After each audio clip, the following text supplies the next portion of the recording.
Muri yeZimbabwe ndadzoka zvekare nema-updates manyama andinouya ndakakubatirai misi nenguva pachannel yenyu. Nhasi ndine nyaya dzakati wandei dzandauya ndakabatanidza semazuva ese kuti tizivisane zvinhu zvinenge zvichiitika. Zvatasangana kudai so, kana uchangosvika zvakakosha kuti utange nekulika this video tikwanise kuudzana nyaya dziri panapa tese takagadzikana. So nezuro pakabuda nyaya pachinzi Sengezo Shabangu adzingwa mubato reCitizen Coalition for Change. Iye ndokuzobudawo akutaura kuti zvoni ari kurejecta zvaitwa naNcube izvozvo and ari kuzoenda kucourt kuti anochallenga anoita appeal ruling iyoyo yakaitwa, kureva kuti vanhu vangatombo-celebrate kuti this guy abva haasisiri ikoko.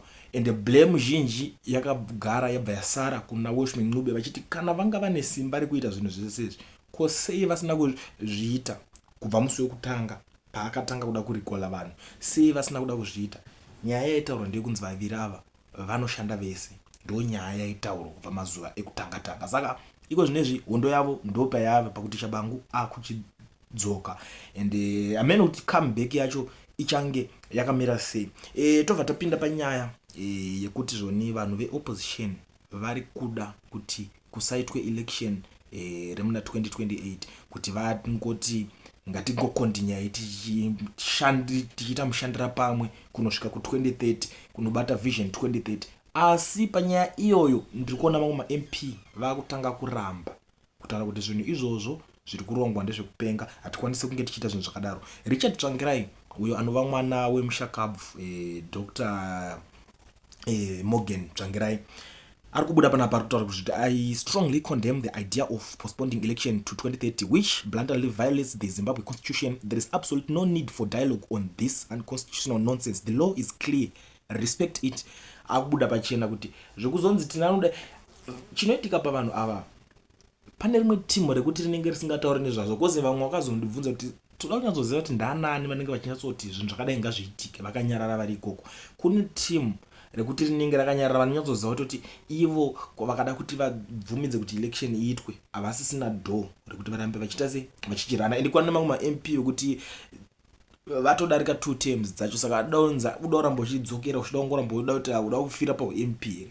Ma-MP akadaro akazara ikoko vanawo, but kumataura nemazita it's a topic for another day. But Richard Tsvangirai ari kubuda ari kurambirana nezvinhu zvakaita seizvozvo.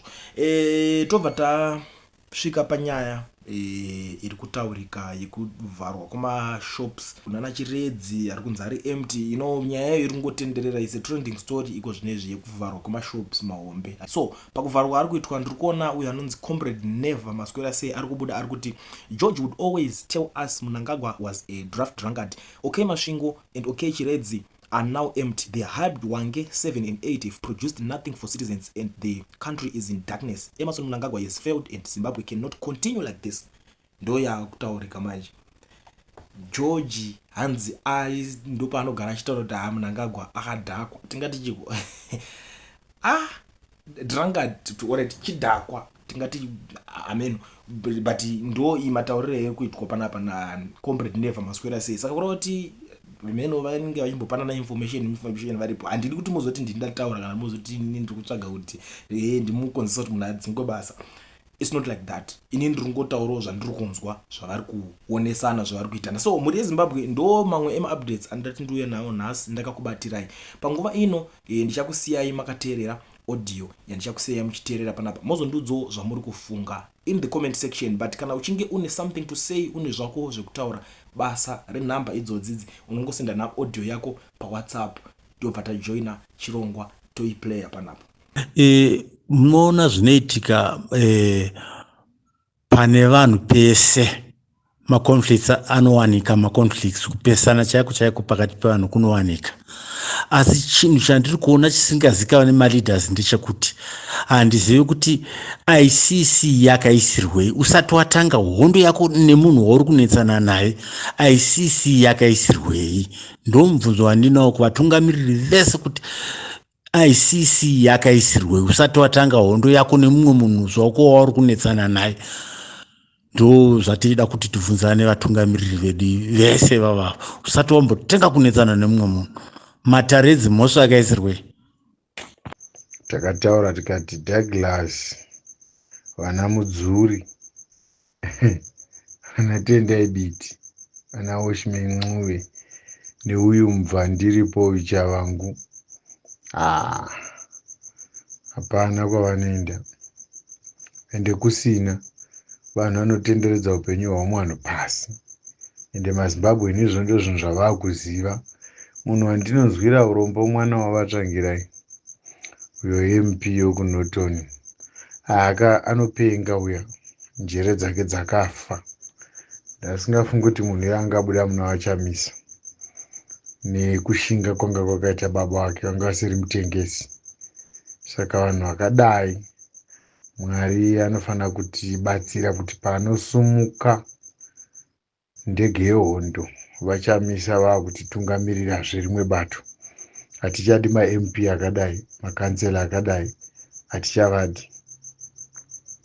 Ana Jacob Ngaruvhumirai hatichavadi zvachose. Nevanhu vakaita sana Hopo Weching'ono muLife havadiwe, vasingazikanwi pavakamira kuti ihoto here, ichii kwekuti kunoenda mhepo ndokwavanongoteverera. Taneta. Ini wacho ndotaura pano ndakapotsa ndavurawa 2008 parirani, asi handina mboramba musangano. Ndikaparadzirwa zvinhu, handina mboramba musangano, nhasi ndingosapota musangano wavachamisa, ende ndo pandinongofandiri. Izvo zvamunangagwa zvokuti kwai vanhu vatuka purezidendi vanotukwa, ndezvako izvo. Ndezvako nemwana wako Chavangu izvozvo zvokumhepo zvamoti jairira izvo. Manje uchaona kuti Chavangu hausisina kungwara. Ende ndoziva ndokutopera kwazvo ikoko. Tichaona kumagumo. Hapana chinhu chisina magumo. Zvese zvine magumo. Mvura ikanaya ichindopera inenge namagumo ekutaridza kuti yavara. Kule nekuropafadzwa, Mwari akaropafadza munhu mumwe nomumwe nenzira dzakasiyana. Ndikutaurire chokwadi kubva nhasi. Tingava vana vomunhu mumwe, but mablessing edu takadaro akasiyana mufamily, and izvozvo zviriko. Unotadza kunzwisisa kuti unoona mwana ari pakati pefamily yese, kana kuti wokupedzisira pafamily yese ova mufumi, vamwe vari varombo. Zvinoitwa naMwari izvozvo, zvinoitwa naMwari. Hazviitwi nouchenjeri hwedu, zvinoitwa nouchenjeri hwaJesu Kristu pakuberekwa namai nababa, kana pakuberekwa mufamily. Saka Mwari achisa munhu mumwe nomumwe pano pasi ane basa raanomuisira. Chero mukada kuti muritsikirire kudai vehukama, mukada kuti mutsikirire mukaenda kuman'anga muchida kuti asabudirira, but chipo chakapiwa munhu naMwari hachitsikirirwi muno mumwe munhu wenyama wakaita zvandakaita. Munhu akaropafadzwa naMwari nenyasha kana kuti namablessing naMwari, chipo chaakaropafadzwa nacho, chero mukada kuchirwisa sei, hachidzimi. Hachidzimi. Icho zvauri kutoita izvozvizvi zvesocial media izvi, Mwari ndiye akatokuisa pazviri.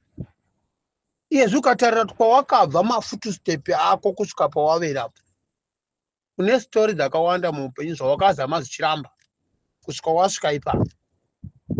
Saka Mwari ane paakapa umwe nomumwe chigaro chake muupenyu, chero muri vana vomunhu mumwe.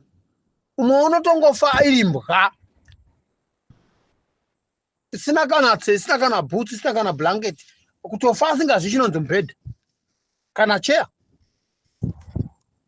Umwe munhu agotonge achiteta mufumi asina kana grade 6 kana grade 7 kana form 2, kutonyora form 2 yaya taimbonyora kara yawo, akapedzisira kunyorwa kuma 1994.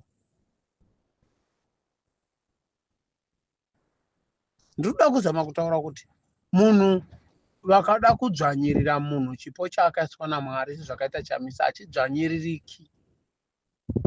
Vamwe vacho kana kutombobata Chamisa ruoko kudai hatina, but tinoda munhu anotaura chinhu chinobatsira, chinoyambusa muchembere, mwana mudiki, mudhara, mai, medium, everyone, kuti ave akasununguka ari munyika.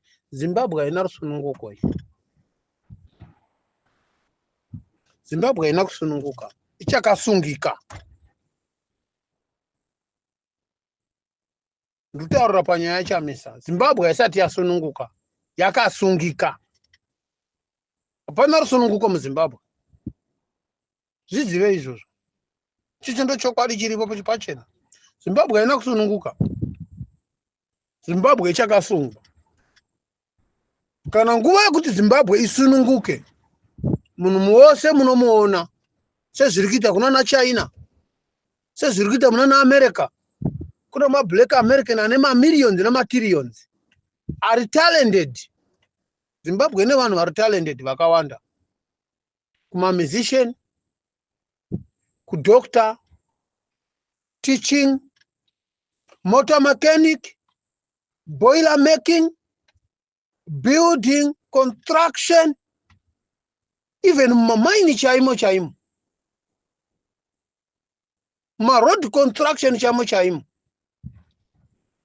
mu-agriculture chaimo. But nenyaya yekuti nyika yedu yakasungika, vanhu vese vamunonzwa vachitaura ma-audio avo vese vachipa ma-opinion ebrain dzavo kana kuti zvavari kufunga kana kuti zvavari kuona, vanotova nemabrain ezvinhu zvokuti vanogona kuyambuka neivhu reZimbabwe nenyika yeZimbabwe sechizvarwa cheZimbabwe, asi vari mukati mohusungwa vachiti vari free, but tiri mukati mohusungwa. Tiri muhusungwa varume. Kana unoti hasi muhusungwa ngasimudze ruoko. Inda undozama kuita chakanaka. Vangani vakazama kuita chakanaka vachichirambidzwa neZANU-PF kuti iwe unoda kuita chindiwani uri independent person wakazvimiririra. Ndodzokorora ndichiti Zimbabwe kubva kumine, agriculture, construction, nursing, doctor, everywhere, boiler making, motor mechanic, everything. They are very well talented and skills. But nokuda kwechibata ichochi chiripo ichi, vamwe vacho vakataridza matalende avo kune dzimwe nyika, musiri muZimbabwe. MuZimbabwe wakabva asina chaanacho. Wozozvishewa kuti why? That's why muchiona vamwe vanhu kumusha kuya vasinganzwisisi chinonzi chipo chaMwari chinouya sei, chinouya watambura, chinouya wachembera. Ko ningi wakatotenga imba mutauni, nimbi wava nematraki, ningi une mota, ningi wakadai. Zvagara zviripo. Asi kuti nyika yaakaberekerwa ichakasungika, yakasungwa. Ine avo vakaisunga avo vanozviti ndivo madhokta, vanozvitiwo ndivo zvese. Saka angataridza sei chipo chaakapiwa naMwari chiri mukati menyama dzake? Because munhu achiropafadzwa, chinoropafadzwa nyama dzake, ochishandira chobuda. Ndiri kuramba ndidzokorazve.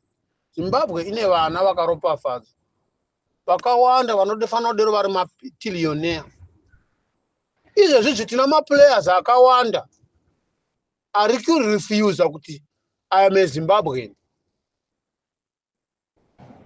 ari kuEurope achitambira Europe, because akaberekerwa kuEurope, akakurira kuEurope, anototi ndewo kuEngland, asise but ndiwe Zimbabwe, achirefuse kuti ini Zimbabwe handizivi. Nokuda kwamashoko, nokuda kwoutongo huri mukati menyika yedu, zvinopa kuti vana varambe izvozvo. zvinopa kuti vanhu vakawanda varefuse kuti haisi nyika yangu iyoyi. Asi dei kwakuchitwa chakanaka munyika yeZimbabwe, munosimudza ruoko kati I come from Botswana, I come from Zambia, I come from South Africa, I come from Namibia, I come from Swatini, I come from Kenya, I come from Nigeria, I come from Ghana, I come from Ivory Coast, I come from Senegal. Nekuti kuna president ari kuita zvakanaka. Utongo una president wokuGhana na president weZimbabwe. They are fucking stupid.